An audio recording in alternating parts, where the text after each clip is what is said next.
Everyone, welcome back to my channel and also in my kitchen. तर आजचा जो video आहे तो आहे रेसिपीचा। तर चला मग आपण बघूया आज कोणती रेसिपी आहे। तर आजची जी रेसिपी आहे ती आहे स्पेशल आपल्या उन्हाळ्यात मिळणारी ह्या भाजीचा, जे की आहे चिगोर। तर आता मी चिगोरची भाजीची रेसिपी तुम्हाला दाखवणार आहे, त्यासाठी व्हिडिओ नक्की कंटिन्यू शेवटपर्यंत बघा। आता व्हिडिओची सुरुवात करण्याआधी मी तुम्हाला आजच्या ह्या रेसिपीचं साहित्य दाखवते। त्यामध्ये घेतलेलं आहे मी चिगोर, तसेच 2 मोठे कांदे बारीक चिरलेले, तसेच एक छोटीशी कैरी बारीक चिरून आणि अद्रक लसूणची पेस्ट। आणि पुढचं जे काही साहित्य आहे ते मी कृतीनुसार तुम्हाला दाखवते, त्यासाठी व्हिडिओ कंटिन्यू बघत राहा। तर सर्वात आधी मी हा चिगोर आहे तो चिरून घेत आहे, म्हणजे याच्यातील ज्या जाड अशा काड्या आहेत त्या काढून घेत आहे।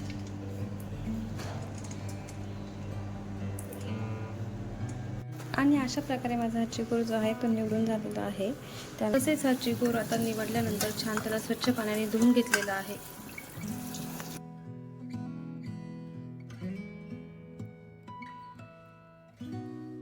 तसेच आता कांदा चिरल्यानंतर मी लसूण सुद्धा सोलून घेतलेला आहे आणि अद्रक सुद्धा घेतलेला आहे। आणि आता मी ही जी कैरी आहे तर ही कैरी सुद्धा याची साल काढून घेत आहे। आणि ही भाजीमध्ये कैरी टाकल्यानंतर भाजीला एकदम छान चव येते, म्हणून आपण कैरी घेत आहे। तर एक अशी छोटी कैरी मी घेतलेली आहे आणि ह्या कैरीला आता बारीक चिरून घेत आहे।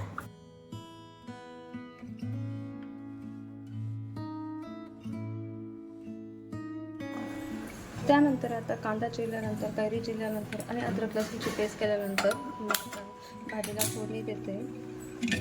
त्यासाठी कढई टाकलेली आहे, कढईमध्ये तेल टाकलेलं आहे।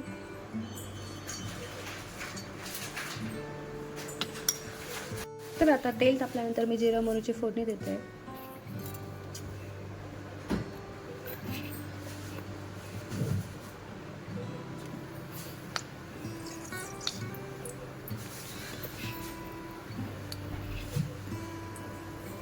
मोहरी फुटल्यानंतर मी त्याच्यामध्ये जिरं सुद्धा टाकलेलं आहे।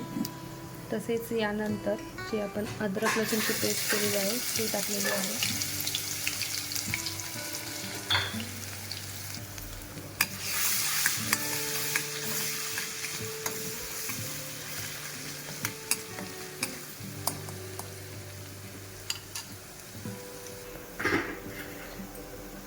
तसेच अद्रक लसूणची पेस्ट थोडी परतल्यानंतर याच्यामध्ये मी आता कांदा टाकत आहे।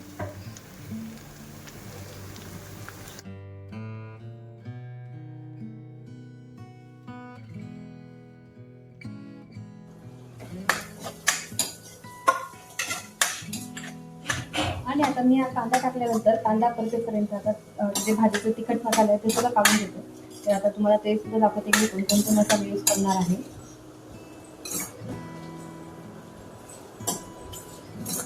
चला तर आपण आता भाजीचा मसाला काढून घेऊया।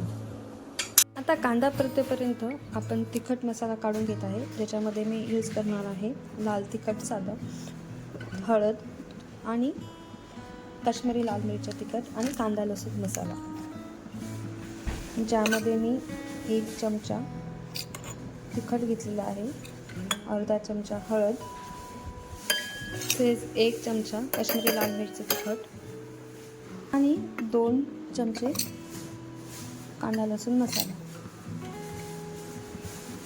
तसं आता कांदा थोडासा परतल्यानंतर आपण जी बारीक चिरलेली कैरी आहे ती सुद्धा कैरी मी त्याच्यात टाकत आहे आणि छान ही कैरी सुद्धा या कांद्यासोबत परतून घ्यायची आहे।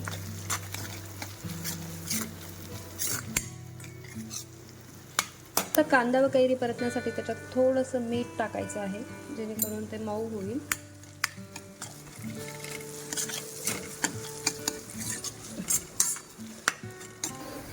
त्यानंतर कांदा असा छान गुलाबी परतल्यानंतर आपण जो तिखट मसाला काढलेला आहे तो आता त्याच्यात टाकायचा आहे, ज्यामध्ये आहे 1.5 चमचा साधे तिखट, 2 चमचे कांदा लसूण मसाला, अर्धा चमचा हळद आणि 1 चमचा काश्मीरी लाल मिरची तिखट। तर तुम्ही तुमच्या चवीनुसार आणि आवडीनुसार तिखट मसाला टाकू शकतात, म्हणजे तुम्ही जसं खात असाल त्याप्रमाणे।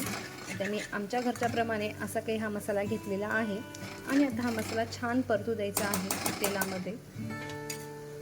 आणि आता मसाला खाली लागू नये म्हणून भाजीत जे काही मीठ लागत आहे ते टाकायचं आहे, म्हणजे चवीनुसार मीठ त्याच्यात आता मी या मसाल्यात आणि कांद्यामध्येच टाकलेलं आहे।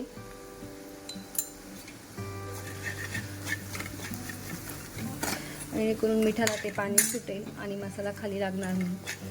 आणि तुम्ही बघू शकता किती छान असं त्या मसाल्याला आणि कांद्याला तेल सुटत आहे। आता हा कांदा आणि मसाला परतल्यानंतर आपण जो धुवून ठेवलेला चिबोर आहे तो त्यामध्ये टाकायचा आहे।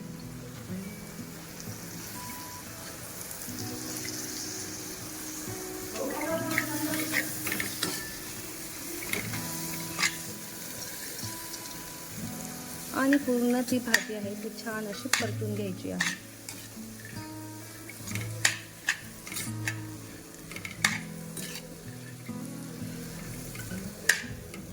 तर बरेच जण ह्या भाजीमध्ये गूळ सुद्धा टाकतात। जर तुम्हालाही गूळ टाकून भाजी आवडत असेल तर आंबट गोड टाईप तर तुम्ही त्याच्यामध्ये गूळ घालू शकता। आता आमच्याकडे असं गोड वगैरे आवडत नाही म्हणून मी फक्त याच्यात कैरी टाकलेली आहे, गूळ मी काही टाकणार नाही आहे। पण तुमच्या आवडीनुसार तुम्ही त्याच्यात गूळसुद्धा थोडाफार टाकू शकता। तेच तुमच्याकडे जर कैरी नसेल तर तुम्ही त्यात कैरीऐवजी चिंचसुद्धा ॲड करू शकता। किंवा तुम्हाला जर काहीच आवडत नसेल यापैकी तर तुम्ही विदाऊट कैरी, विदाऊट गूळ आणि विदाऊट चिंच साधीसुद्धा भाजी करू शकता। तर अशा प्रकारे मी आता ही सर्व भाजी परतून घेत आहे। आणि अशा प्रकारे सर्व भाजी परतल्यानंतर आता त्या भाजीवरती वाफ यायला झाकण ठेवायचं आहे आणि तर छान अशी शिजू द्यायची आहे किंवा तिला वाफ देऊ द्यायची आहे। आणि भाजीला वाफ येताना थोडंसं चेक करायचं आहे की त्याला पाणी वगैरे सुटलेलं आहे की नाही, कारण ती खाली पण लागू शकते। मग त्याच्यात जर तुम्हाला पाणी सुटलेलं नसेल दिसलं तर तुम्ही थोडंसं एकदम किंचितचं असं पाणी त्याच्यामध्ये तुम्ही ॲड करू शकता शिजण्यासाठी। आणि आता थोडंसं पाणी टाकल्यानंतर तुम्ही त्याच्यावरती परत वाफेला झाकण ठेवून द्यायचं आहे। आणि अशा प्रकारे 5 ते 10 मिनटं वाफ आल्यानंतर ही भाजी अशी काही झालेली आहे। आता हिला थोड्याच 2-3 मिनटं फक्त त्याच्यातलं पाणी पूर्ण ड्राय होण्यासाठी अशीच बिना झाकणाची परतायला ठेवायची आहे। आणि तिला 2 ते 3 मिनटं परतल्यानंतर अशा प्रकारे ही भाजी सुक्की झालेली आहे। तर अशा प्रकारे ही चिगोरची भाजी झालेली आहे। तर तुमच्याकडे पण ही भाजी मिळते का हे नक्कीच कमेंटमध्ये कळवा। तसेच तुम्ही ही भाजी कशी बनवता ते सुद्धा कळवा। आणि हो, मग मी आजचा जो हा रेसिपीचा व्हिडिओ आहे तो इथेच थांबवते। जर तुम्हाला ही आजची माझी रेसिपी आवडली असेल तर नक्कीच व्हिडिओला लाईक करा। तसेच तुम्ही चॅनलवरती पहिल्यांदा हा व्हिडिओ बघत असेल तर असेच छान रेसिपीज ऑल व्लॉगिंग व्हिडिओ बघण्यासाठी माझ्या चॅनलला सबस्क्राईब करा। भेटूया नेक्स्ट व्हिडिओमध्ये, तोपर्यंत बाय बाय।